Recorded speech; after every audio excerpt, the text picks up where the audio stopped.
Hey guys, sorry if you can't see my face, but I'd rather you see my feet than my face, so if it's weird that I'm half cut off, just, sorry, deal with it. Anyway, but as I told you before, I won't be able to do center work at all. I don't have anywhere to do it. My brother has all of his stuff moved into our garage until he can find someplace to put it in his apartment. So, you're going to have to wait a while for that, if I'm even able to do it at all. This video is going to be a little bit different. I'm going to teach you kind of how, the basis of how a teacher comes up with combinations. And usually what we do is an en-croix shape, which means in a cross, which is that front, side, back, side pattern. So anything I teach you, you can do in that pattern. You can do it in threes, like you go 3 tendus to the front, to the side, and to the back. But when you do threes, you're going to want to snap to the back first from the side and then front. If it's an odd number, you want to switch right away. If it's an even number, you want to go twice to the front. I'm going to teach you 3 things today, or 2 or 3. One of them is called frappe, and it means to strike. What we do, there's several ways to start out actually. You can put your foot flexed like this against this ankle bone here. You can have it flexed, or you can have it wrapped around and sur le coup de pied. I learned to do it like this because I'm working on point, and this kind of works through your foot a little more. Whereas this kind of leaves your foot pointed. It depends on the teacher and your level, what you decide to do, but you can do whichever you like. And frappe goes like this. You hit the floor, this is in slow motion, you hit the floor and then you strike out to a point position. And as usual, no sickling. I'm really bad at sickling in a frappe. In a frappe, I often do this. Just try to keep it nicely done, stretched and all that stuff. And basically you do that maybe 3 times to the front, 3 times to the side.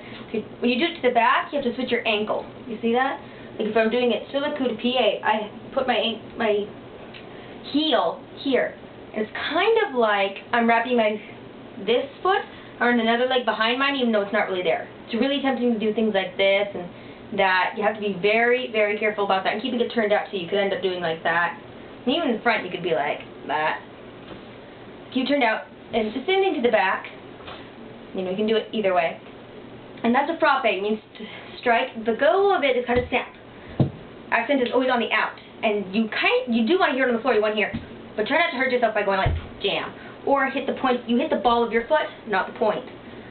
And then you can do that en-croix, means front, side, back, side, to whatever music you have, or if you just kind of do it to your own counting.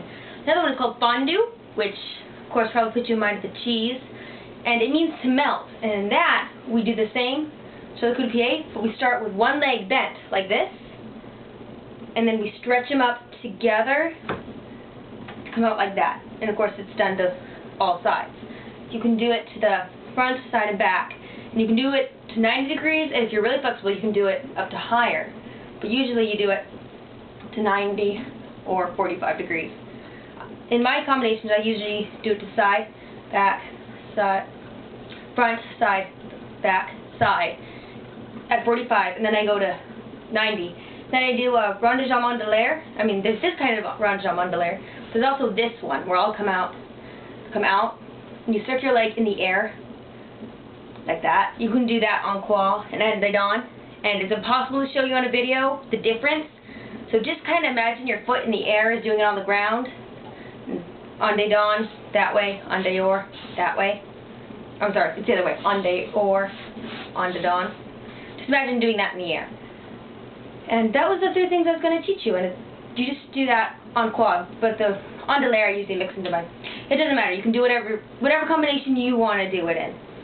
Anyway, so I hope that explained your questions. If you have questions, feel free to ask them, because I don't mind answering them, and I'll get back to you as quick as I can. I don't spend too much time on YouTube, as you can probably tell. I try to do these kind of in clumps, so it gets done at all.